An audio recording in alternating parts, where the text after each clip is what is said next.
Well, it took all of 96 minutes tonight to get some good-looking soccer, but you know what? The ball found the back of the net, and Eric Sorga brought DC United's first 3 points since March. Welcome to Tried and True, the DC United Postgame podcast presented by Heineken. John Lee, joined as always by Sam Kastner, Joshua Morgan, Michael Black, and guys, we won a game again.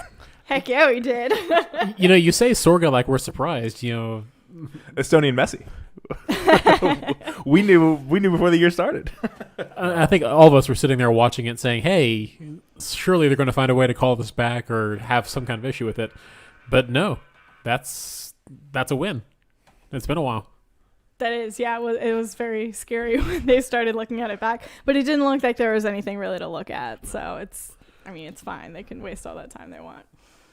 Yeah, it's rare that we start the show so late in the game, but truly there wasn't a whole lot more to talk about before that point. I don't think that's true. I think that we didn't play poorly. I think New Jersey had more of the shots, and they were in our half a little bit more than I would have liked. But I think Seitz had a better game than he had against Philly. I think Kevin had low bar there. Well, but he did it right. He could have had the same game, and he didn't. He came back. I think Kevin had a really good game. I think, Kamara had a couple really great runs that I think we wish he would have put in the net. So I think that there is more to talk about, and there were more promising things in this game than against Philly and even against some of the other games we've had in this third part of the season. Oh, I totally agree. It's hard to say that, hey, it's a 90-minute game, and if you looked at it going into the 90th minute and say, hey, this is a 0-0 draw more than likely. What do you take out of it? Is it, a soccer purist? Hey, we had some good ball movement, some opportunities, but obviously, the entire mindset changes with that, magic moment in the 96th minute from Sorga. And it wasn't really something that you thought, hey, this team is definitely going to find a way to create that chance. It's just a question of, when it's going to happen. It kind of came out of nowhere. And yeah, and I think a lot of refs don't let that corner kick happen too. A lot of them will see that it's at stoppage time, and they would just let it go. Well, not only that, but we saw Benny getting into it with the official beforehand, which oh my goodness, the four of us were like, well, we're definitely going to find out about that in the post game. Now I wonder if that'll even come up. But sometimes you even see refs just say, you know what, it clock's at 96 now. You don't even get your corner. That's what I mean. Forget it. Yeah, the first one, let alone the second, right? Right? Yes. Oh, we were all joking too that Yao could almost have that shot. Yeah, it's exciting, and it's another youth movement tonight. Obviously, one of the challenges right now, just with so many injuries. I joked on Twitter earlier, and thoughts out to Felipe, and hopefully a quick recovery. But unfortunately, we know it probably won't be with an ACL. But that quickly went from a position of depth for this team to really scary, really quick with Canals, Felipe now hurt. We've been running formations with two center defensive mids. Abu stepped in and put in a good shift tonight, and then he left early. So that it kind of leaves Moreno and Nyman, who had some good minutes again tonight. Was unlucky to get a couple fouls called on him. I think he got the ball first one time and then did run through the attacking player, which obviously you can't do. But yeah. Kid's 16. It's exciting to see him out there too. I mean, this is a game where we beat the Red Bulls at Red Bull Arena for the first time in something like 10 years, and we played three guys who are under the age of 20. Again, it's hard to overestimate just how much that one moment changes your entire perspective on the game, entire perspective on how things are going. But we won a rivalry game. That's such a huge thing, and given where we are on the table, that moves you right on up. Well, and we see him again here in just over a week. I believe it's next Saturday. They come to town here. But, I got to give credit, and of course we'll be hearing live from Coach Olsen and a couple of players here in just a few moments. But Sam, you actually, I think, brought it up while we were watching the game that you got to give some credit to Ben for this lineup that really, I mean, they didn't look as if they were defending for their lives, although they didn't have a whole lot of possession to start the game, but they were pretty effective. And I know at one point I said, boy, guys, the Red Bulls are not good. And I think that's also true. But yeah, this was a totally different fan experience, sorry, Sam, than the Philly game. Yeah, no, I mean the Red Bulls haven't been in good form either recently, right? Like they've been a little better than we have, but it's not like they're just racking in the wins. So this was definitely an opportunity, and Ben shifted from the 3 in the back to 5 in the back, which I think just suited this team well. And I think he knew we were going to absorb pressure, and we were able to do that. And, you know, like I mentioned earlier, Seitz had he had a much better game than he did against Philly. There were a couple really tense moments, but I think for the most part, like we gave them just as many kind of tense moments with those runs that Kamara had, and we had some really nice crosses in the middle. One that Kevin had comes to mind. So I think it was a more even game than we've seen from DC United in this entire 3-part MLS series.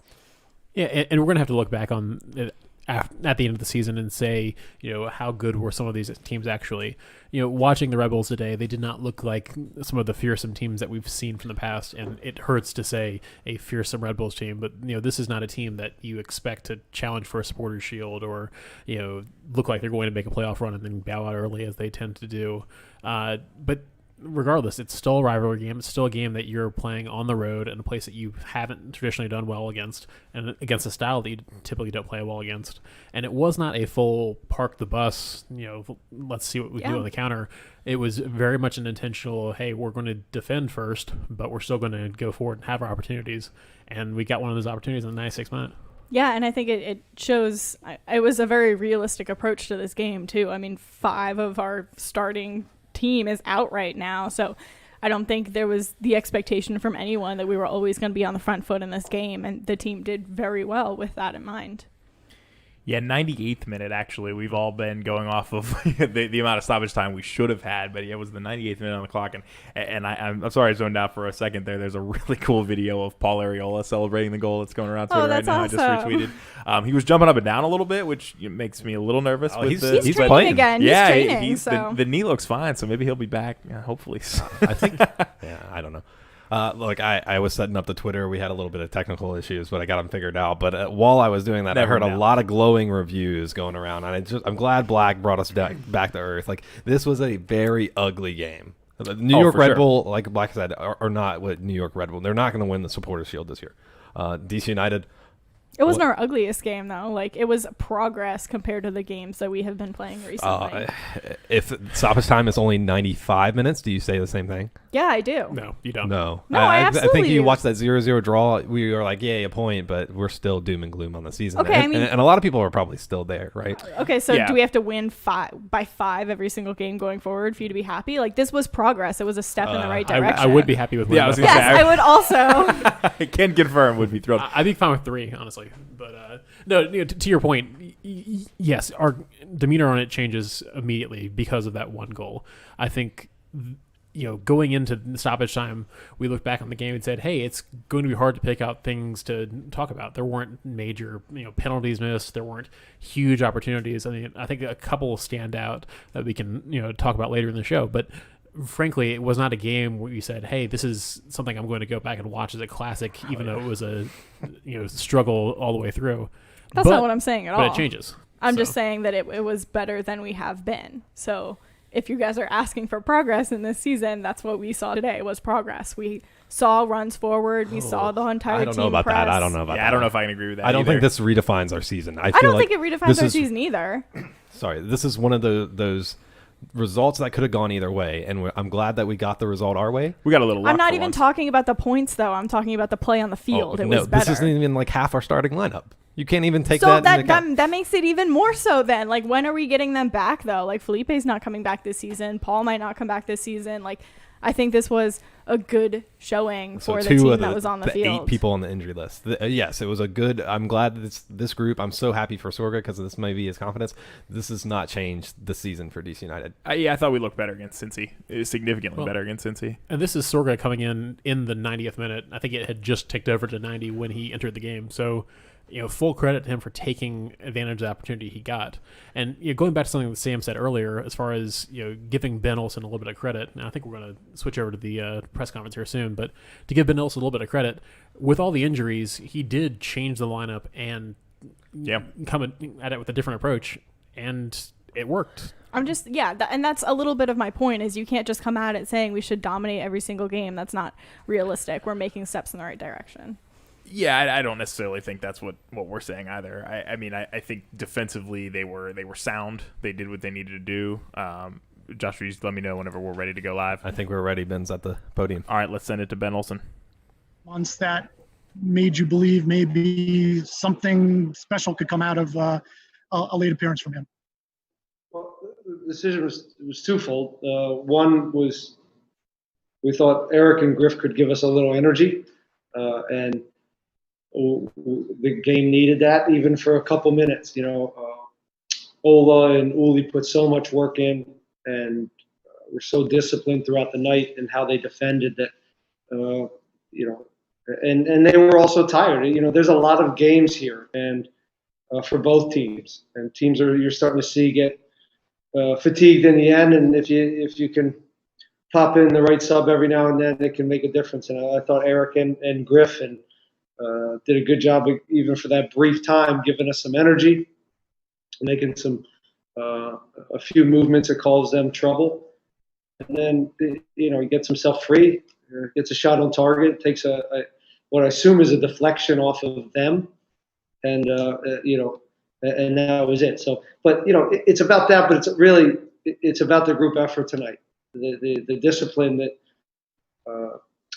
the players had today, and the willingness to work for each other was incredible. And we rode our luck once or twice, but we also had very good transition moments that we were close to, whether it's Ola's or Muhammad Abu has a chance in transition. So we get a few looks, but overall our discipline, and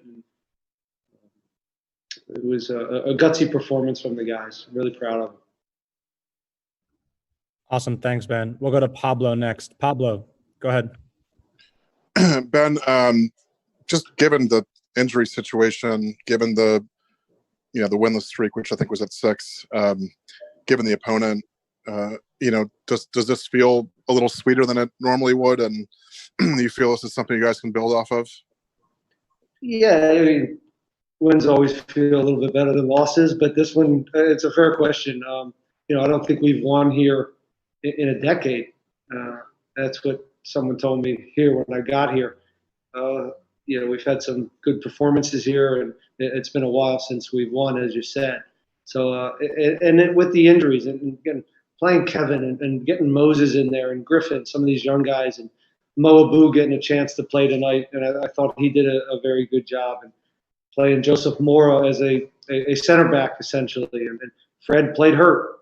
Fred wasn't 100% either.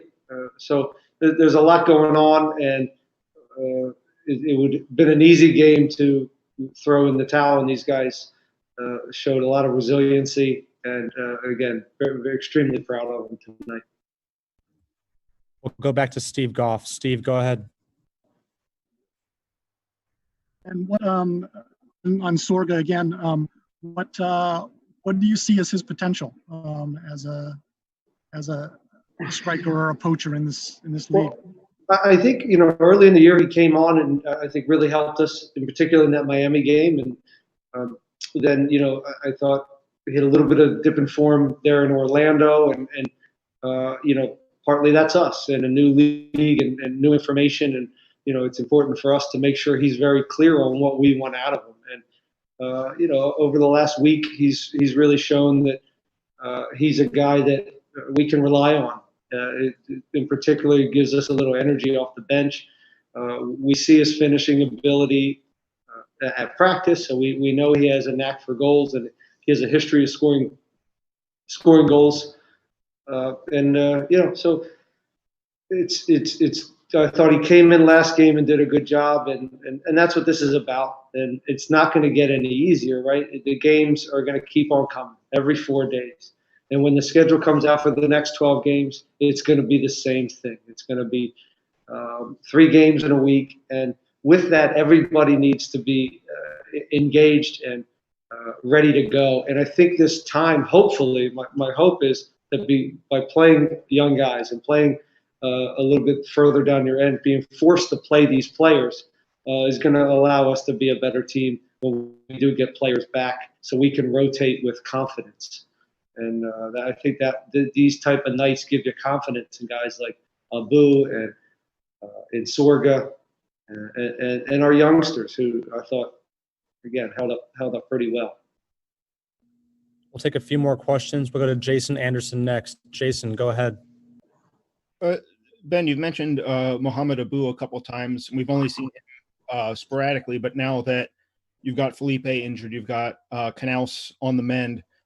What maybe differentiates him in that midfield role from the rest of the guys? Well, he showed a lot of elements today that we like. He was a little feistier. He had a little bit. He had some real steel tonight through his game. That's not always something that he's relied on for. But I think he understood the task tonight, and he showed that part, whether it was work ethic and tackling and some of the stuff that doesn't always come supernatural to him. But his passing and his composure is as good as it comes for the midfielders that we have. At training, there's days where he can really dictate the rhythm of the game, and his range of passing over distance is good. He's under control. He has a good 360 brain. He has different set of eyes, and so he's going to get his shot too. I mean, today was a big step for him. Again, in us showing faith in him and him responding, and now, as you said, with Felipe with the ACL, that's it opens up a door for him. And all these injuries open up opportunities for others, and you'll see more of him. A shout out to Felipe. It was a brutal day yesterday, and a freak little 5v2 ACL for him, and he's out for the rest of the season. And he's been such a big part of this team on and off the field. And he's a guy who has a big personality, and I asked the players with him and Steve and Paul, some of these guys out that have personality, others have to step up in these moments, and I think the guys did that today. We'll take one more question. We'll go to Jimena. Jimena, go ahead. Coach, what was the key strategic factor to getting this win? One more time, Jimena. What was the key strategic factor to getting this win? Well, the game was always, again, the way we went about the game, it was always going to look like this, where they had the ball and our line was around half field and maybe a little higher at times, and we were going to look to hit them on the counter and use their aggression against them. I thought, for the most part, it played out. But they have a lot of chances. They have a lot of the ball. If they were a little sharper in a few areas, the game could have been much different. But again, I thought the few times we got into transition moments, we got good looks. Some didn't come off, some did, and we had an opportunity or two to hit them on the break. So overall, Hamada, it's just how I drew it up, I suppose. Thanks, Ben. Appreciate your time. Well, certainly a much more talkative and even cracking jokes, Ben Olsen. First time DC United have won away to the Red Bulls in 10 years, which is quite something if you think about it. But it's good to see Ben in good spirits there. And it sounds like we're going to be hearing from just the two guys I would have selected as well coming up here shortly. Chris Seitz and Eric Sorger will also be joining us here momentarily. But thoughts on Ben's remarks? I thought the part about the youth players, and it kind of plays to what Sam was making an argument against me, is that getting these guys good reps and a full 90 for a lot of them in a win is a great confidence boost away against your rival. Like, that's probably the toughest game DC United will face, not talent-wise, but atmosphere-wise. Just knowing what that game means and that it's away in a stadium that's not theirs. And then they played well in their role. I'm not in love with what happened tonight. I'll stand by that, but it is good to see these guys get that work. I'm not saying you have to be in love with what happened tonight. I'm just saying that you want have to to be, though. admit. I understand that. I think we're building up to that, right? But it's unrealistic to expect us to have the performances we've been having and then just flip a switch and like light this league on fire. I think as a fan base, obviously that's what we want, but we need to take it step by step, and today was one of those steps. I am happy to be in love with the last 2 minutes of DC United soccer I've seen. Going before The that, recency bias is strong right now. recency is strong. But I will take one issue with something that Ben said about being forced to play some of the young guys. Got to give them credit for getting those guys on the field and finding a formation that gives these guys an opportunity to succeed as they did tonight. But it's still very much a mindset of, well, these are the guys that we have, so we have to play them. I think all of us would like to see opportunities for these guys to break into the squad that aren't just based on a historically, terrible injury selection. So I will, temper things a little bit with that. But, again, got to give them credit. You got the guys out there. Got, another basically full 90 minutes out of Paredes. Got some good minutes for Nyman down the stretch, and then Yao down the stretch as well. Like, these guys are getting out there and they're playing, and we'd love to see those results come not just tonight but in the future. We're live here on Tried and True, the DC United postgame podcast presented by Heineken. And if you've got thoughts on tonight's big last-second win away to the Red Bulls, let us know using the hashtag Tried and True DCU or jumping in any of our various streaming services in the chats. Or, of course, you can always text us at 202-892-6328. We've got a few texts coming in already, and we are just a few moments away from player availability. But we'll jump into the first question we've received here from our friend Donald Wine. Despite how boring the game may have been, beating Red Bull for the first time in Jersey since 2011 in the regular season has got to be a boost. Does this give the guys a confidence boost ahead of Sunday's match against New York City FC? Absolutely. I think that's part of what Ben touched on too, is that this was a great result for them and they were able to put in the work. And someone in the chats was just, our Twitter chat was just saying too that the young players have been doing so well. They've seemingly improved every single game. So it's really only positivity for them to have gotten this result. Yeah. And that's why you play them. Yeah. I think it's important to get this win. I did the calculations before today's game because I was in that kind of mood that I'm sure we're all in. It was 177 days, and I know coronavirus, and there was a lot of breaks in that, but it was almost half a year for DC United fans. It's been a long, long time. To see a win like that, and you don't want that in the locker room. We play on a pretty bad soccer team, and you just lose every game. You have no confidence. Our Monday night league. Yeah, our Monday night. I mean, that's how it feels. I thought we were going to be a good force in the lower league this year when the coronavirus came through. But no, I agree with you, Joshua. I mean, I think getting a win, especially for these young guys. I mean, we haven't won since Paredes was starting. We haven't won since we've seen significant minutes for Yao and Nyman. Obviously, Orlando was mostly a disaster. No, it's huge, and it's huge to win away. I mean, I recognize that there's no fans, but they still got on a plane this morning. They chartered. They took a bus. It was probably louder than a normal Red Bull game with all the noise they were piping in there. I mean, it's a big deal to win that game, and then you come home against a New York City team that's definitely better than the Red Bulls. But no, I think they might have a little bit of swagger. It's exciting, and they've got to have a chip on their shoulder knowing just how decimated this team is with injuries. Now they've got a little bit of belief, and that's a dangerous thing. So going into that, one of the questions in the chat is, so is this DC going forward? Is this what you think we can expect now? I don't think that we can expect to win games in the 98th minute after basically having nothing happen. But hopefully this is a turning point and a belief that, hey, something, you keep working, good things happen. That's kind of the same attitude we had after the Toronto game, where we really had no business being in it after being down 2-0, and they found a way to claw the way back.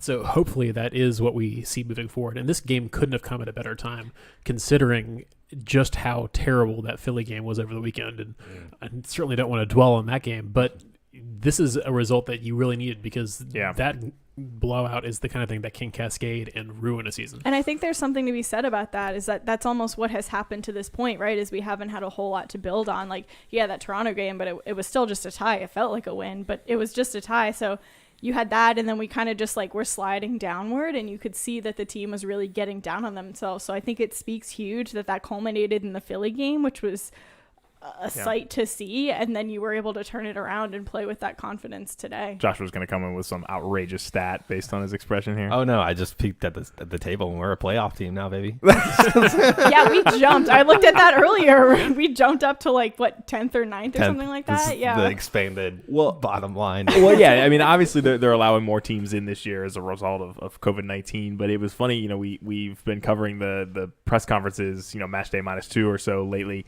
and we got a lot of interaction on one of Benny's quotes from yesterday that hopefully team gets a little bit healthier and they can make a run at the playoffs. And it was some frustration from the fan base that would be considered good enough and stuff, right? But with this roster, with these injuries, sneaking in the playoffs would be huge for this team. Obviously, that's not the goal year in, year out, is to make it into the playoffs and exit. We know that, but I do say that this team this season, it's not the same expectations as the last couple of years. It can't be with the hand they've been dealt. Yeah, I mean, you talk about, it's really still too early. It looks like we're going to shift to the press conference just a second here, but it's really too early to be looking too closely at the table. Like I said earlier today, had we tied Miami instead of beating them, we would be tied for last in the conference. But as it is, we're now finding ourselves in a playoff spot. Yeah, but you got to win games. You can't make the playoffs on just ties and gutty performances. So, are we ready to cut over? All right, Chris Seitz at the podium now. Time's running out, and Eric lines up that shot. Yeah, look, we pushed late, and we know that we're a set piece team, especially on the road. We have to be good on set pieces, and probably throughout the year we've been a little bit disappointing. So, with our size, we knew that we were going to get opportunities, and we need to take advantage of them. And so we came in and provided a spark. A lot of our subs did today, and he came in and he took a chance. And he's been doing really well in training. He's been working really hard, and that's great to see him get rewarded on the field. Thanks, Chris. We'll go to Emily Olson next. Emily, go ahead. Congratulations, Chris. Can you describe basically the mentality and the feelings of this group over the last week, whether it's this comeback, this win versus the game against Philly, the injuries that have happened, including, a leader on the team in Felipe. Can you just describe the overall feeling this last a week or so? 2020 has been very difficult on us.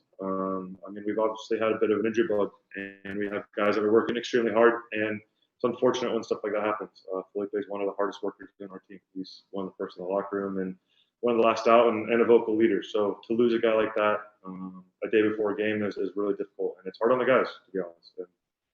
And we kind of have a little bit of a next man up mentality though, and Abu came in and did great. And I think after Philly, we realized that we didn't really have personality out there in the Philly game, and we didn't really put our stamp on the game, and we weren't hard to play against, and we kind of just went out there and weren't great. So coming into this game, we wanted to have a bit more personality, be harder to break down and defend first and take our chances going forward when we could. And Ola had a great chance early in the second half, and obviously we got one late with Sorga, and it was a great 1-0 victory. Thanks, Chris. We'll go to Jason Anderson next. Jason, go ahead. Hi, Chris. Thanks for taking the time. I know lately, as a goalkeeper, you're having to organize teams that have been chopped and changed out of necessity with the injuries and the number of games. How was it tonight trying to stay organized with the numbers the Red Bulls were throwing at you? Yeah, it was good to have Fred back, to be honest.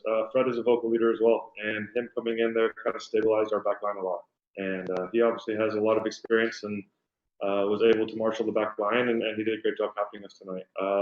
Look, we knew that they're going to send numbers forward. They play 4 high quite a bit, and they have a lot of talent going forward. So for us, we knew that we needed to keep our 5 back tight and compact and force them wide and let our big boys do well in the air and make sure that we were hard to break down tonight. And I think we did a great job. Our guys in the middle worked hard, and Freddie and Don were big and dominant in the air, and it was a great team performance. Thanks, Chris. We'll go to Jimena next. Jimena, go ahead. Chris, felicitaciones, congratulations. What effect will this win have in the locker room? Oh, it's great. Look, 2020 has been a really tough year for us, and all we can do is continue to fight. And to get a win like this on the road is a great spark for us. It's a great reminder that if we work hard and we work as a group and we play our brand of soccer. It doesn't have to necessarily be pretty on the road. And if we do the right things, and we can ground out some results. And tonight is a great reminder of that. And it's gonna give us a little bit of spark for Sunday for sure. Great. We'll take one more question. We'll go to Mauricio from El Zol. Mauricio, go ahead. Congratulations, Chris. Do you think that the change of mentality on the defense was the key to win and to keep the first half scoreless? I do. I think we had the mindset that we were going to be really hard to play against tonight. We knew that they are an extremely high-pressing team. They press high up the field and try and win turnovers in the attacking third and go. And so we wanted to create an opportunity to where they didn't have those chances. And we did a really good job of playing behind the first two lines and giving Ulysses and Ola a chance to hold up the ball for us with the Emil coming underneath and creating some opportunities. So for us, we had a really good game plan for this game. And we knew how we wanted to play and we knew our identity. And we went up there and we executed tonight. And so to be able to do that on the road against a rival is huge. Chris, thanks again, man. Thanks for the time. That's DC United goalkeeper Chris Seitz at the mic, giving his thoughts on what I thought was an excellent performance out of him tonight. Hey, congrats on the shutout. I mean, that's we already hit on that a little bit, but it's a night and day from last time. He had such a good game today. I thought he came out with a lot of really great saves. Yeah, we looked early, and I know Joshua was ready to give us some stats here, but we looked early, especially when Ola didn't quite convert or really put it on frame on his pretty good chance he had anyways in the first half. We did look, and the biggest chance of the game was the save that Seitz made earlier on, which was awesome for the Red Bull. So that was a big save for Seitz, and you're gonna bring us down now with the stats. No, it's not bad. It was a little bit Benny ball. So 17 shots for them, 4 on target, 5 shots, 3 on target for us. So we limited it to the shots that mattered. And I just told you guys while we were listening to the sites that I don't understand Red Bull's approach to this game. They tried to score off set pieces, and we have Pines in the back. He's literally like massive. Can dunk on most of those Red Bull players. And so maybe that is props to Ben for like he said, just like he drew it up, huh? Do you know what struck me though? Is Seitz said, there's so much positivity. There's a question about what the atmosphere is like in the locker room, and he just said that there's so much positivity, and 2020 has been crazy, but this is a group of guys that believe they can grind it out.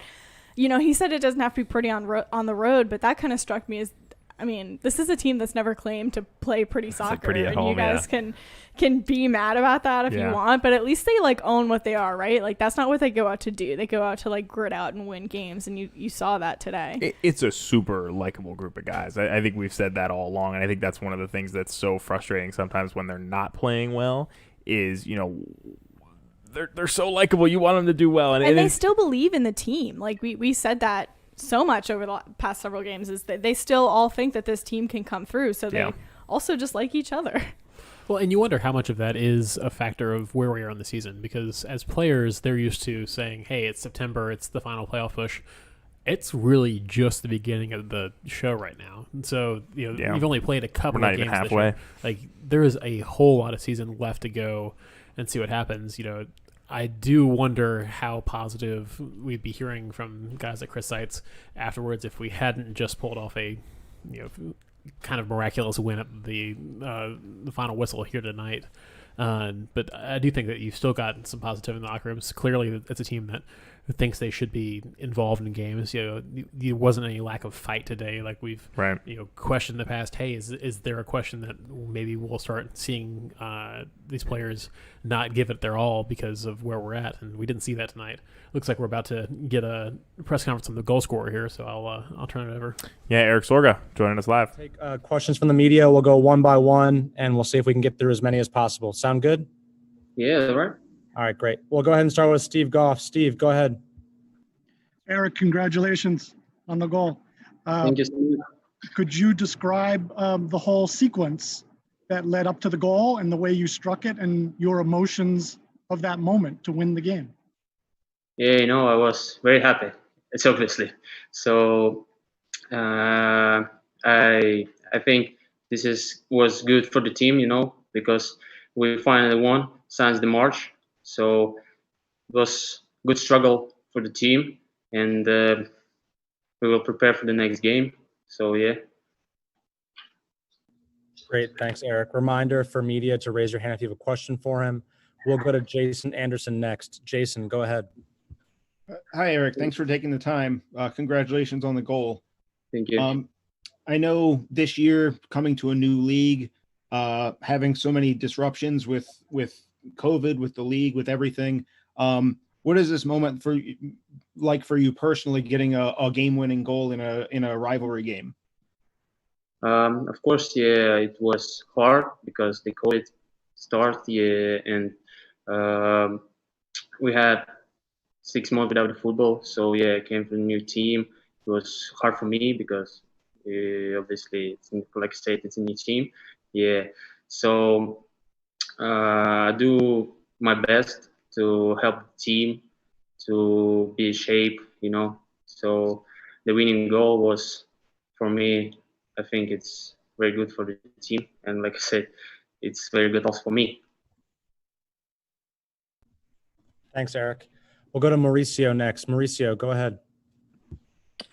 Congratulations on your goal. Welcome to DC. First goal for you, and of course on the Red Bulls Arena since 2011. Do you think that it was the right moment, or it was just how can I say it? A moment of a desperate moment to just score the goal? Obviously, for me, it was my decision because on the tactics, had to be on the middle or between our guys. So it was my decision to get back. So when away ball is there, so it's luckily happened. So ball goes to me, and I did just my job. Thanks, Eric. We'll take 2 more questions. We'll go to Jimena next. Jimena, go ahead. Eric, felicitaciones, congratulations. Where does tonight's goal rank in your favorite moments in MLS? Say again? Where does scoring tonight's goal rank in your favorite moments in MLS?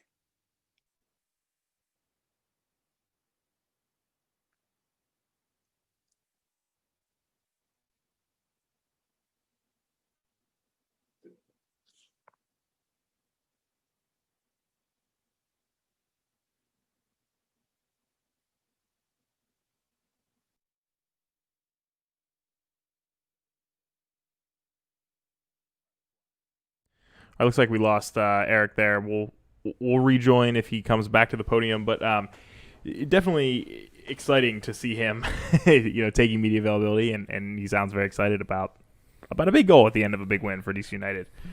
We do have a question, and we'd encourage you guys to get involved using the hashtag Tried and True DCU or joining the YouTube chat, or of course on Periscope through Twitter. But our question again from our friend Donald. Sticking with the attack, right? What do we need to be looking to in creating that attack? We had only 5 shots tonight, as Joshua pointed out, and we looked pretty anemic for most of the match. With so many injuries right now in the squad, who can we turn to in order to get the attack moving forward and creating more chances? That's a big question. Maybe Eric Sorga. We talked a little. We can get to that in a little bit. I want to confess. Ola Kamara is not scoring 20 goals this year. I think that he can score some, though. I'm not sure anymore. I would expect more from him. I looked at his record. I posted on Twitter in response to John's tweet about me realizing this, that he's not what we thought we had. I hyped him up. He's proven goal scorer in this league, and he spent a little bit of time away, and apparently he lost all of his form, or maybe this team is just not providing for him. But either way, it's not working right now. I would argue tonight was the first opportunity that he really was on the field and getting those chances. And yeah, he didn't finish a couple key ones, which was unfortunate, but I wouldn't write him out of the team. I mean, he had a very similar attack versus Philadelphia. It was a ball where it ended up getting cut out by the keeper at the last second, but it was a similar situation where he's through and has an opportunity to put a finish in and doesn't. And obviously it's a lot harder than it looks. It's not a video game by any means, but you do have to start questioning at some point if it's just not happening. You can't keep putting him up there and not getting goals. Sorga is eventually gonna. If Sorga can keep coming on and getting getting goals in his out of time. That time period that he's on the field is going to be increased. Whether it's both of them or he takes over the role. And look, you just got to go with who's ever hot. That's sports. And we were talking beforehand about how Sorga really hadn't shown us much this season. No. He had a little bit of opportunity before the COVID break and didn't really show up at all in Orlando. So I think it's a little bit premature to say that Sorga is going to knock Kamara out of playing time. Right, no. But I wouldn't be surprised if you saw Sorga come in, in a 65th, 70th minute sub and get a little bit more time. And you saw Kamara very frustrated coming off as well. So it's clearly something that's getting to him, and they're going to have to find a way for somebody to get goals for this team to get where they would need to be. You're right. I think Sorga taking advantage of one shot though, and putting it in, and all the credit to him. But Kamara hasn't done it. You're right. He also hasn't started every single game. He's also been on the field this season. 4 times as long as I mean. Yeah, I would say Kamara's been out there a heck of a lot more. How many opportunities he's had them. He had an expected goal of 0.5 today. Like he had to make that. He was in on goal. I agree. One-on-one with the agree. keeper. I completely agree. I'm just saying that I'm not going to completely write him So off maybe, because I'm super excited that Sorga No, scored I'm not going today. to write him off, but he's not going to hit 20, and Sorga might have more goals. Absolutely not. Sorga does have more goals, as many goals as him now. I believe was the pen the only goal? Yeah, it's ready to get the penalties, so they're tied. Wow. That's not what we thought coming in, and no. But getting back to John's questions, because I want to stay on track, and everyone's hitting us in the comment section. Yamil Assad, is he the way forward? So that's what I was going to say, and I was probably the harshest on Yamil, particularly in Orlando. But I thought, tonight he didn't have any big moments where it was like, oh, great shot by Yamil or anything, or super delivery, but he just looked more confident on the ball tonight. I don't know what it was, especially in the first half. He had some good touches. He had some good runs. He was comfortable making moves with the ball, maintaining possession. I could see Yamil Assad really bringing a spark to this offense, particularly in these situations where, if we're going to be primarily defending and it's going to be important to keep possession when we are advancing into the attack, I could see Yamil adding a spark. Yeah, Yamil's always been that kind of work rate guy, and I don't say that to diminish his talent at all, but it's very much that you're going to get 100% from him the entire time that he is on the field, running up and down, marking, getting second to tackles. He's a guy who is looking to contribute however he can out there. Sometimes the touches don't come off, but he's very much a guy who fits with the ethos that we expect to see from this team. Well, and I think that's one of the things that's been super exciting about having the young guys out there, and I know Ben, as you clearly brought up earlier, Michael, was like, oh, we're kind of being forced to play these guys. I look at it differently, like you do, of like this is a great opportunity for them, and Paredes has earned those minutes for sure. He got a little ahead of himself at one point tonight. I know Sam and I were both channeling our inner Home Alone with Kevin. Like his mind was already on the next play, and the ball went right under his leg. But then he made that phenomenal tackle, and afterwards. That's it. He got back on his horse. He ran down. He got the ball back, and that's what all the young kids are definitely doing on this team. Is they got the energy. They're chasing people down. They're not giving them any space. We got a stat in the chat that I can't not say. Yamil Assad had an average of 65 progressive passing yards over this season. His average in 2018 was over 120. Is this a sign of the team, a sign of Assad? What's going on there? And that's a little bit of what people in Twitter are saying also, is it like a forward problem, or is it a service problem? Is it that Kamara and Sorga aren't performing, or is it that they aren't getting the necessary service? Because no forward is going to score every shot. I think we keep going back and forth on this, and it's a little bit of the chicken and the egg here. The service is not so great that we're like, come on, forwards, you need to finish this. There are moments in the games where that's happening, but there's also a lot of the moments, a lot of the game where there is no service, and the strikers don't, and Kamara's in our own half picking up the ball. I don't know. And I think, watching this team and, with a 1-0 victory today, that's a huge win. This is not a team that is going to win a shootout. They're not going to, go in and win 4-3. It's a team that's very much hoping to get a goal, maybe 2 goals on the day, and hope the result holds out. And that's the way they were set up for it. So when you have that kind of mindset going into a game, I think you really, to what John and Josh were just saying, it is an issue of both. You're not really trying to go forward. And you have moments like Kamara's moment today where it very much looked like he was surprised to have the ball in a position where he could score. It's the first time, aside from the moment against Philly, it's hard as a striker to be on top of your form, ready to finish when you aren't getting the ball the rest of the time. I completely agree. It's very similar to a goalie who's had no shots on goal and then has to make a save in the 89th minute, right? Like, it's hard to stay in form, but that's where I'm saying that this game is definitely a step forward compared to what we've been doing in this season, because we had multiple chances that we looked at. In many previous games, there was like one solid chance that we said, oh, they should have finished that, but we can't really blame them for the loss because it was their only chance. Like, we had multiple chances this game, and we're finally able to capitalize on one of them. We're live here on Tried and True, the DC United Postgame podcast presented by Heineken. And if you want to join the show, we'll open up the call-in line, 202-892-6328. That's 202-892-6DCU. It's now on your screen. Let's go. Look at that. Money in the production suite over there. But this is a game where, and MLS Communications has just tweeted this out, Eric Sorga's goal tonight, he scored the game-winning goal, obviously, in the 8th minute of second half added time, so the 98th minute. It was the only goal in the game with a 1-0 victory, and it was the latest in Major League Soccer history when the lone goal of a game was scored. That's incredible. I love those crazy soccer stats that people come up with. And full credit to MLS Stats for continuing to watch the game all the way through without a horse in this race to be able to tell us that was the latest that anyone has ever I think they get paid for it. I think that's their horse on it. But on a night where there were like 900 other games and they were all 0-0 at halftime. Oh yeah, it was brutal. It's not peak MLS normally. It's craziness. Which was very much like a couple days ago, right, or last night or whatever. It was the night we played Philly. Everyone was scoring that night. So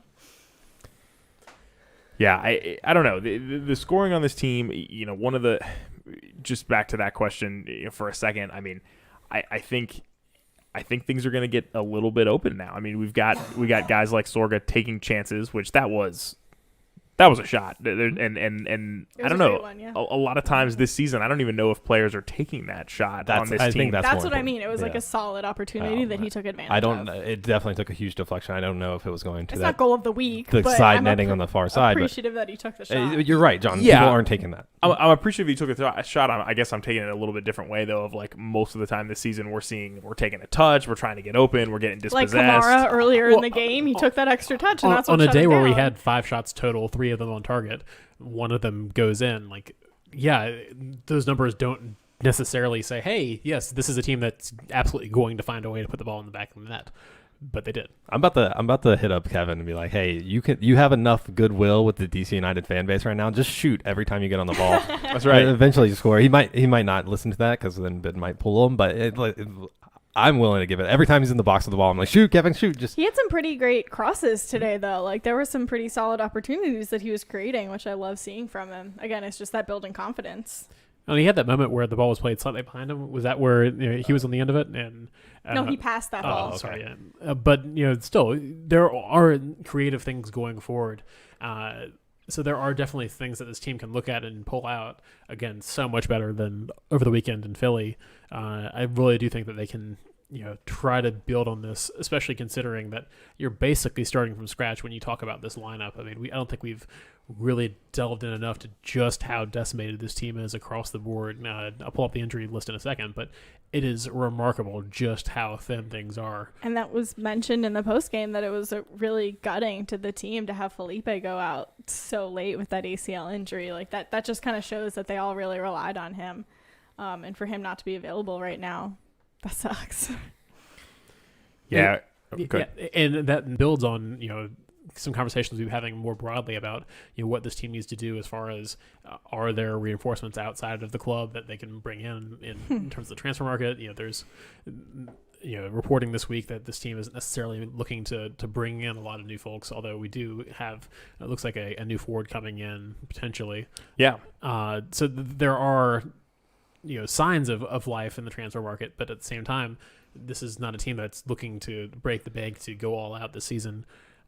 You're kind of stuck with what you've got. So this team does have to come together over the guys who are on the field, regardless of who goes out with what injury.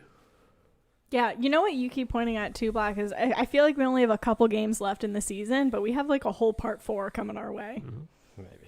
Maybe. Theoretically, yeah. But I mean, there's theoretically so many more games to be played, and I think I look at it like we're almost over. Let's just like grind it out. We're in the playoff spot, but like theoretically, there's so many more games to be played. Yeah, and in theory, we should just be a few days away from an announcement on what the next leg of this crazy season looks like. It's Gelman Rivas is the new signing, obviously, the Venezuelan joining the black and red, and you wonder if that's a little bit behind maybe a confidence boost for a guy like Sorga, who knows now he's got competition as at least the backup striker, and of course if he continues to play like this, production wise, and obviously more minutes and things like the results will speak for themselves. But you wonder if there was just a little bit of an extra edge tonight of like trying to make something happen, knowing that he's got competition coming in. Yeah, and I would love to be in a situation where your backup striker is coming in and scoring that goal when you're already up 2 goals, and you're really putting the icing on the game rather than pulling a much needed victory. And I don't think, again, it's far too early to call anything a must win. But at some point, you've got to find a way to take advantage of opportunities. And we did tonight, though. We did. So that, for sure. Again, it's just positivity coming out from this game. Yeah, and talking about injuries, like, just to really put a cap on it, like, you've got Paul Arriola, who's been out and is a starter for the national team. You've got Edson Flores, who is one of your biggest transfers in team history. You've got Birnbaum, who's your captain. You've got a guy like Canales, who's so flexible across the board. Chris Duiatson being out, Felipe tearing his ACL this week, and then Bill Hamid out for personal reasons. Like, this is a team that's decimated, and still found a way to win for the first time at Red Bull Arena in more than 9 years. Which, and I think that's my point, is like if all of those players were in this lineup, I think I'd be a little bit more down on like the way we've been playing and potentially the way we got this win. But the fact that you have like all of our backups who are playing right now, and all these young kids under 20 who are like putting in significant minutes and significant moments for this team today, I think that's a lot to draw on. And Ben said that in the press conference. I agree, and I realize that that is very much what I'm saying, as far as you got to make it do with what you've got, but we're also not going to see the real returns on that for an extended period of time. This is not something we're expecting a guy like Moses Naaman to come in and make huge jumps game over game. We may look back at this in a year and a half and say, wow, it's such a great opportunity that he got in, that we didn't have to find another guy to fill that spot, and he's a day-to-day starter in a year and a half or so. But right now, I think we would all, if we had to win a game, you'd like some of those other guys who are currently out to be on the field. Oh, absolutely. And we talked about the feelings within the team and in the locker room, and I think this puts us in a good place for those leaders on the team to come back into. You don't want the guys to come back to a team that still hasn't won in 177 days. You want to come back to a team that's high, and I know Bill and Steve will know how to boost the team from there. Yeah, and I think that they hopefully are coming back soon. As of the pregame press conference for this one, it felt like Steven was pretty questionable, so hopefully he'll be able to make that return for the next game. On the broadcast, it said that Chris Odiechem was like also just not cleared to play yet, which led me to believe that he's like just a couple days from being cleared and potentially coming back. So Paul is getting healthier every day. Not that we're going to see him next match by any means, but I just think that hopefully these guys are able to come back soon, and that's only going to bolster the team. Well, and we expect to see Hamid back this weekend, according to the Stephen Goff report that broke just about around kickoff time. He'll probably be back in the lineup, and that's not a knock on Chris Seitz at all. I mean, he played great tonight. He did play great. Hamid's obviously a leader on the team, and you look forward to having him come back. And I mean, cannot understate the importance of this win, and sometimes we talked about it the last couple episodes, you need a little bit of luck to go your way, and it needs to not always be bad luck, and tonight it was not bad luck, and that's important. Yeah, and to your point on Seitz, I don't think we saw him make any crazy acrobatic saves or things that just blew your mind, but he did exactly what you want from a backup keeper, is stop the shots that he needs to stop and keep your team in the game, and see what happens from there. Especially after a game that's got to rally your confidence in Philadelphia, to come back and be ready for this game and do exactly what he needed to do.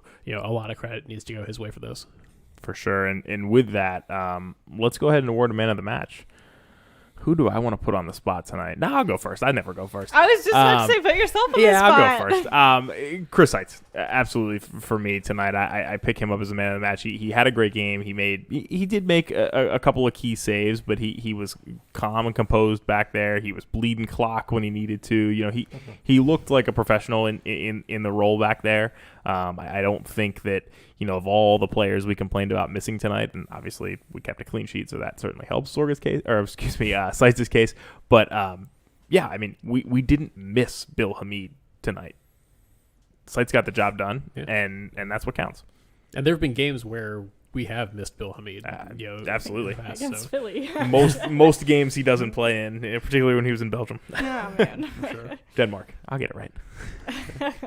Yeah, I guess I'll go next. I mean, I think for man of the match, I have to go with Eric Sorga. I realize it's kind of a cop out because for his 9 minutes. His 9 minutes changed the game more than anyone else, except perhaps Chris Seitz, if you want to say that he kept the ball out of the net. But again, taking advantage of his opportunity, coming in, being ready, and having the confidence to hit that ball. Like you could have very well passed the ball around the box for another 2 minutes and taken the tie and left Jersey with a point. But as it is, he created a moment of magic and it works. And an honorable mention to Emil Assad as well. Again, not a guy who made a tremendous impact, but a guy who you felt was exerting himself on the game. And for a guy who's at times struggled to find the field in other places and really settle in, it was a good performance from him today and something to build on there. So I look forward to seeing more from him. Joshua? I struggle with this one. I think Sam has a point there with the 9 minutes. But also I know the team's probably going to give it to him for what he did. Because he scored the goal, and that's what happens. I think you could say the same thing about Seitz. He only made 4 saves. It is a shutout, but it was only 4 saves. The DC United did a good job of shielding him. Like Black said, there was no acrobatic save. So I might go with Assad tonight, just to be different. I feel like he was more active in the midfield. I feel like the comment that I addressed earlier about the stats, he needs to be like he was in 2018, more. But he was in this game and not screwing it up for us. And I feel like that was a big missing link for us in the other games, is Assad would get on the ball and not really do anything. Tonight, he passed it around a little bit more, and we did better because of it. Sam? So I realized that this has been my answer for the past several games. Oh, my God. You're going to go with Paredes again? I'm absolutely going to go with Paredes again.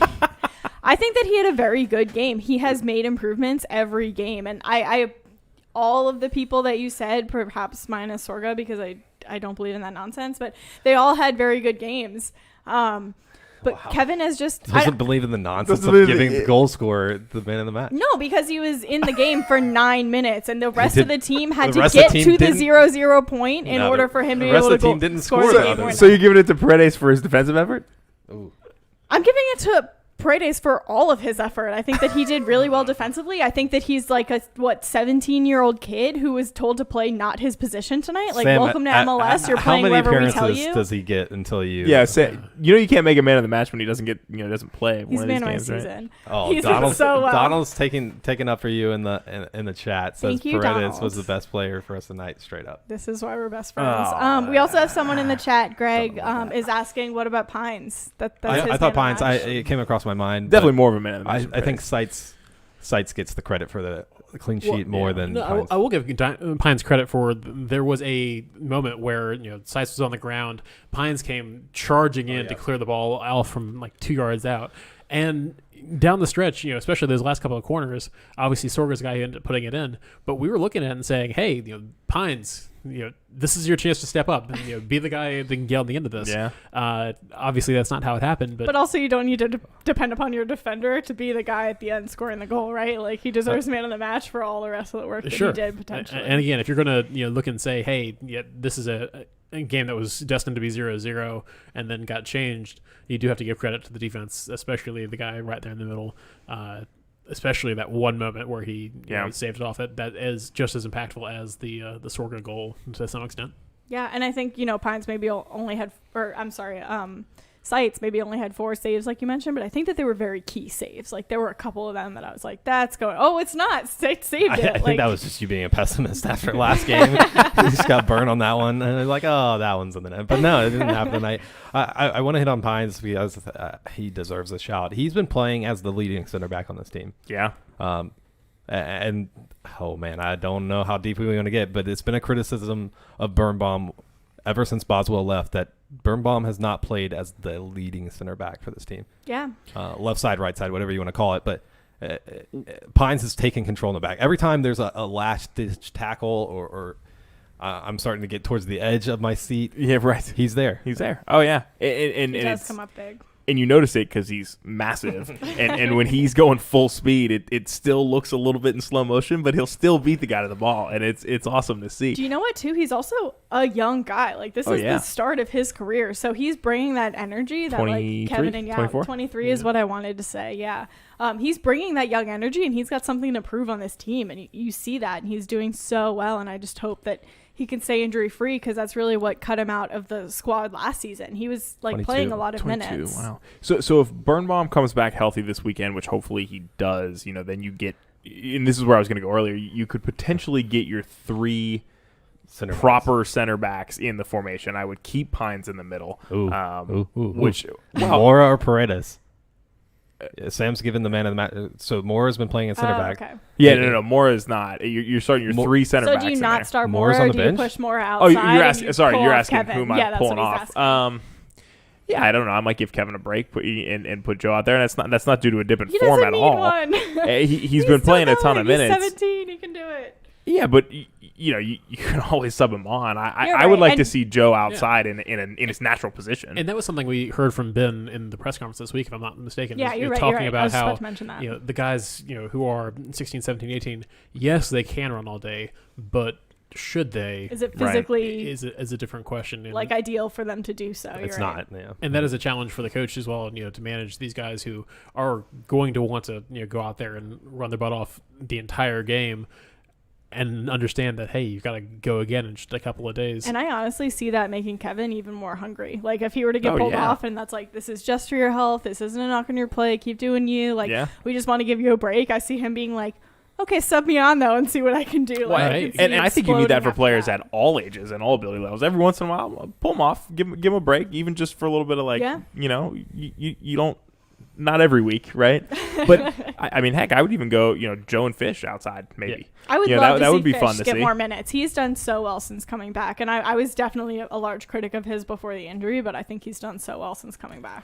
I don't know if you guys have the answer, but John, you mentioned Mora being back in his proper position. I don't think left wing back is what Paredes came up through the academy as. Oh, it's not. Right. That's what I'm saying. Welcome to MLS. So. You're going to play outside your position when we need you to, and you just got to roll with it. And I think he did well today, and that's why I gave him man of the match. We're short in midfield now, so there might be some chances there. Well, and you put him in center midfield? Sorry to cut you off, John. No, and I mean, what's ultimately going to be telling is, can we continue to play two center defensive mids? With the injuries we've had, right? And does that potentially, make a change here? So it'll be interesting. Let's shift a little bit here, and of course, if you disagree with our analysis or want to hit us with questions, the phone lines are still open here. 202-892-6328. That's 202-892-6DCU, and of course, you can get involved using the hashtag Tried and True DCU, or jumping on any of our streaming services. And you can text that line. You don't have to call. You can also text that line. That's right.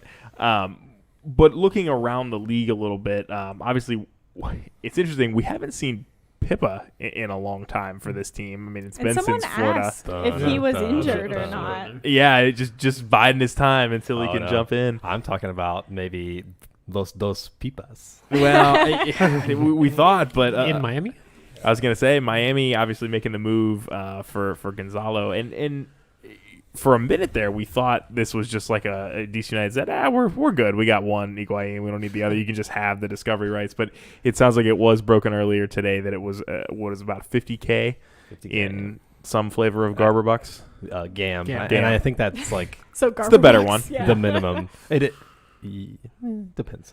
No, 50K is your pretty standard, for an allocation spot. No, I would say that Gam's the better than Tam. Gam you can pretty much use on anything. Yeah, yeah. It's all all Monopoly different than time. FAM, which is only redeemable at outfield. You can't use that anymore, actually. Oh, it's fine to get paid in fake money for a right that you didn't actually ever control. Like the guy never set foot in. No, I'm DC, pretty sure so. DC United discovered Gonzalo Higuain. They discovered him like a month ago when Federico was like, he might be trying to come over here. One of these days, we'll do a show on MLS rules, and man. Feel free to tune out for that. Well, that's what's just where DC United's like, I followed him on Twitter first, right? Yeah. So that gives me the discovery rights. That's the new and improved discovery rights is like who followed him first. That's the millennial version. Yeah. Like I'm people have been asking about this stuff in the chat, so I'll address it. I don't think Gonzalo would have been a good fit for DC United. I think. Yeah, I agree. I don't think he's a generational talent like Wayne Rooney, and I don't want to see this team take another big risk on a player like that. And Rooney, I don't know. It depends on. We'll get into the history lesson another time whether that was worth it.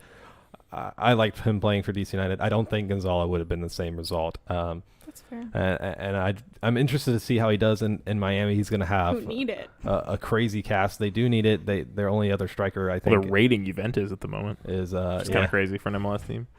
I mean, they were like rating like the back of their cabinets. Matuidi didn't start, and he's like old now, but he won the World Cup like 2 years ago. Yeah, Juventus which granted, I don't retirement want home. to see another Eastern Conference team get stronger, but like, Yeah. geez Louise. Well, and that's kind of what we talked about before is, there's a difference between saying, hey, this team needs help, and this guy came in, why didn't we get him? And a full-on strategy of a team saying, okay, this is what we're looking for. If you can't get a generational talent like Wayne Rooney, we're not going to slash the cash and wait for the next window or whatever the next opportunity is. At some point, you get frustrated with that and say you're just passing everybody because you can't find a Wayne Rooney. But I think you made the point earlier that it's not like we're spending a whole lot of money on players who aren't working for us also, and that's the alternative that we could be doing. That's like a little bit of what Atlanta was doing, and PT Martinez was sold today because he wasn't working out for Atlanta the way they wanted him for to. a 25% profit. Like, if we could bring in a guy and You're sell right, him but off prior of to today, that was just like a debt on the books, right? He wasn't providing for Atlanta the way that they wanted to, so like that could be our alternative. Back to the other DC United side of things. So speaking of Everton players coming to DC United, Gylfi Sigurdsson, I think we saw about this because someone pulled up his stats in the Premier League and added our account or like tagged us in the picture. What do you guys think of that news? Listen, this dude always hits bangers against Leicester City, so for him to not be in the Premier League would be a win for me. But yeah, bringing him in, I think it'd be great. I think, especially earlier today when we didn't just win a game in the last second and we were all a little bit more down on this team. Just being connected to these types of moves is good. Like when we're talking about bringing in some of these players and we're having conversations with them, you appreciate that. There's some level of ambition in there. And I think a lot of folks would say, and rightfully so, that you'd love the ambition to be similar to an Atlanta where you're going out and you're paying big money for young South American players with bright futures that you can sell on instead of players closer to the end of their career who are tearing up the Premier League or who are just even middling in the Premier League, but they could be really good in MLS. There's definitely a difference there, but I think just seeing these types of links is promising in some ways. So we have a question on whether from Greg on Periscope on whether or not he would solve the service question from earlier. Gylfi Sigurdsson hits bangers. He can score from literally 40 yards out, and it's what he does. I'll pull up a montage for you guys later. It's ridiculous. I think the picture that I was talking about, we were tagged in, showed his chance creation from the midfield of Everton, and I didn't delve into it too deep, but I can imagine if they were making the graphic for it, it was pretty good. I think he would be good at this level. I don't know for how long. I think he's not a 10. And to John's point, we are kind of doing the South American thing. We can also keep doing this thing. It puts people in seat. People want to come see the Premier League stars play for DC United.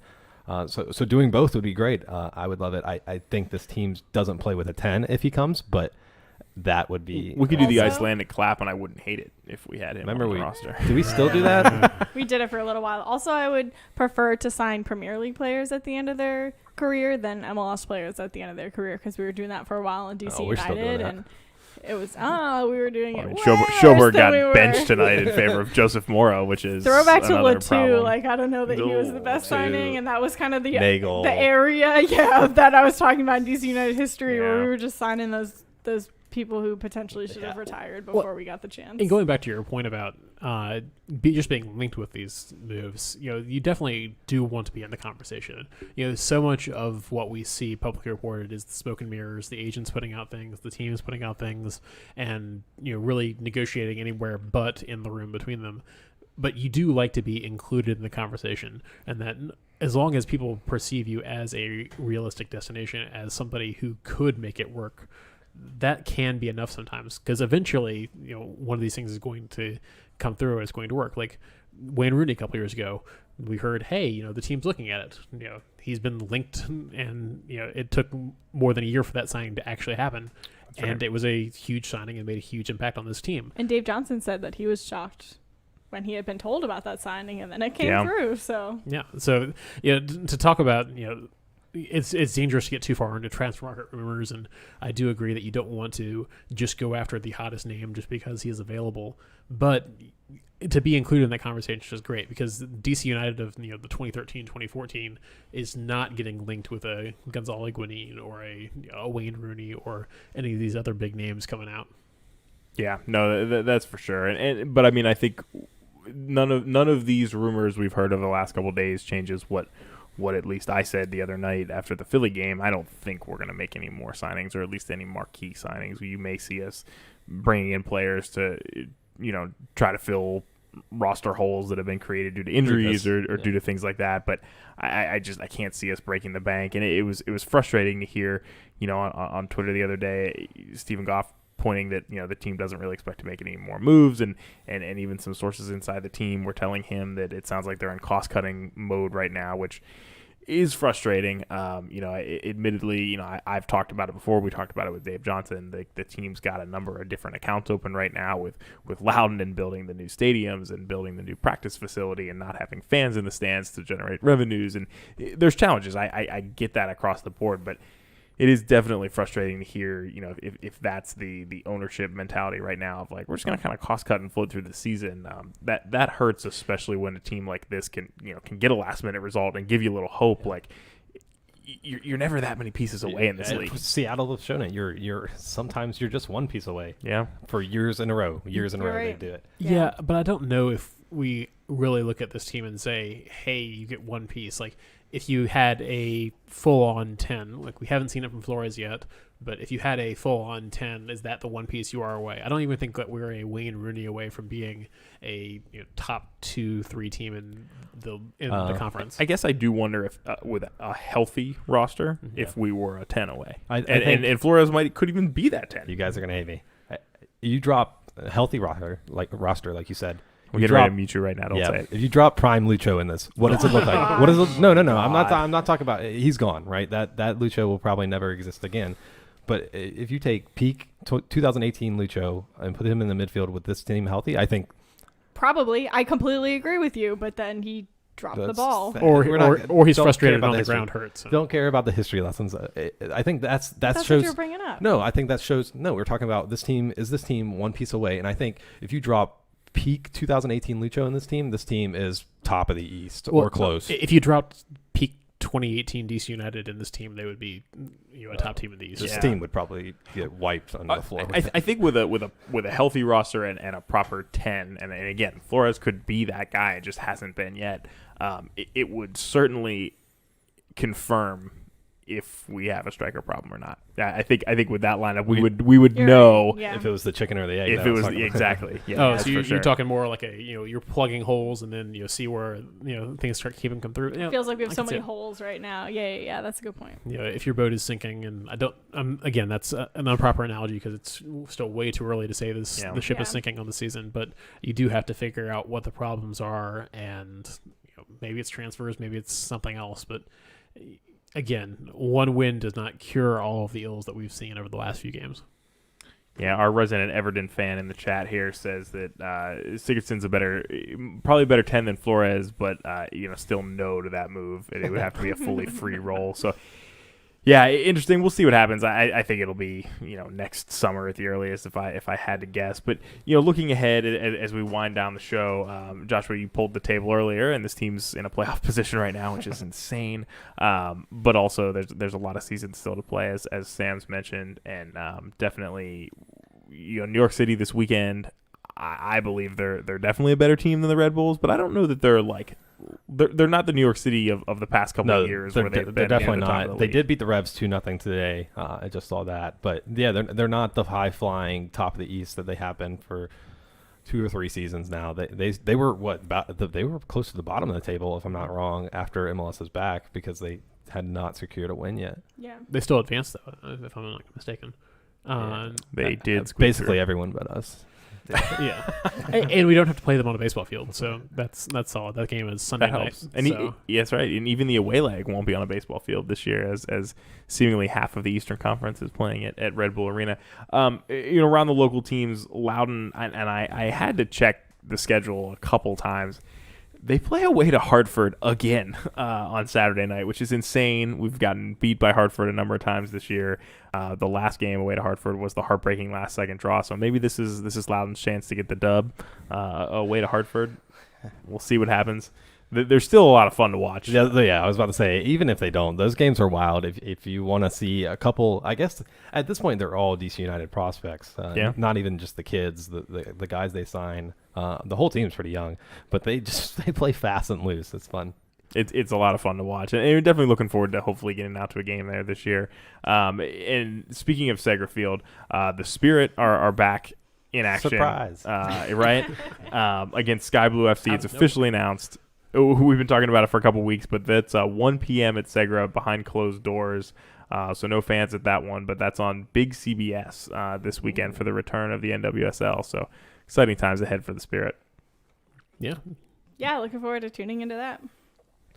Yeah, but other than that, obviously the Black and Red live at Audi. That's Sunday at 7:30. We keep changing kickoff time, 7 p.m. Here, so I think there's a chance that you can even have your own little cardboard fan in the stands. I think the cutout is like either today or yesterday on that. So make sure you get this. They put it on the broadcast today. Oh, did they? So, yeah. Yeah, I haven't. That may be future games. I think they said 5:00 today. I think that was the deadline to be in there in time for this weekend. Yeah, if you want to kind of be at the game this weekend, you had to get it in early. So I would like to point out before we wrap up that prior to the game, DC United and New Jersey did put out a joint statement about Black Lives Matter, and you did see the crest on the jersey today, which I think is great that they were able to come together. I was surprised that on the New Jersey... Well, I think that was just a print thing. No, it was, but no, you're right. I'm sorry, crest was the wrong word. It was a little print on the jersey. I was surprised that it was in the New Jersey red, so obviously they had put forethought into it. It wasn't just the staple white or whatever.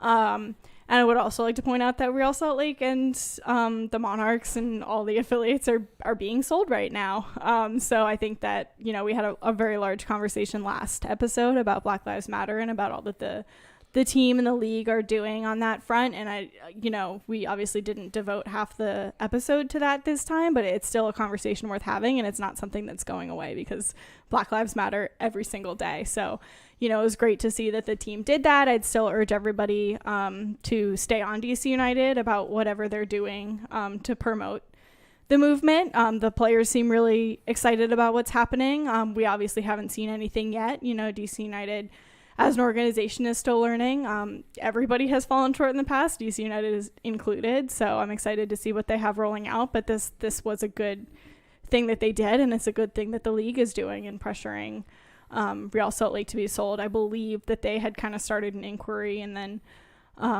what is it, Dale Hansen Loy, right? Dale Loy Hansen Loy. Yeah. He decided to sell on his own, and it was a little bit of a you can't fire me, I quit situation. But I think it's good that did happen, because apparently these were very systemic problems that he had in running his organization. So I just do want to point out that those changes are being made, and it's important that us as fans keep talking about it and still demanding this change to happen in this league. And remarkable that you see a move like that in MLS, where in other leagues particularly with teams local to the DMV area, ownership changes do not happen nearly as quickly. So it was remarkable to see it happen that quickly. And obviously, Deloy Hansen is going to come out fine on the sale. MLS franchises have gone up in value, but it is interesting to see a resolution to that situation there.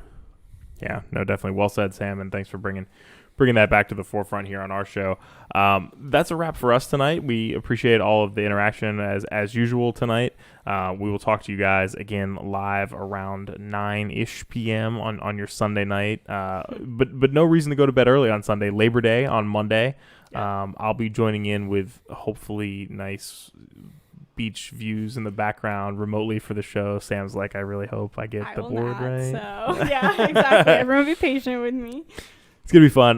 New York City FC is the opponent, and we'll talk at you live after that game right here on Tried and True, the DC United Postgame podcast presented by Heineken. The bad news is that everyone is a potential victim, but the good news is that everyone is a potential solution. Sensitize the masses to sanitize, keep a social distance and quarantine. Coronavirus is sweeping over mankind. Everybody must be alert. It's a global pandemic we can never take for granted. Kila mtu must be alert. It's a matter of life we can never take for granted. Discipline and personal hygiene, and make sure you regularly wash your hands. Keep a distance from everyone. Report anything like a symptom. Serious fever is a symptom. Dry cough is a symptom. Walkway tamula is a symptom. Itchy eyes and flu is a symptom.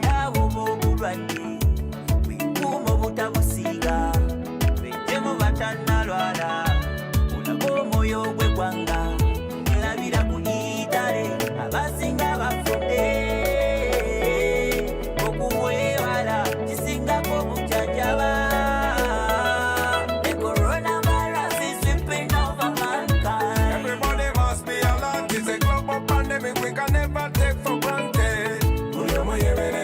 Obulwadde bwa corona temubuzanyisa bange. Kila mtu must be alert. It's a matter of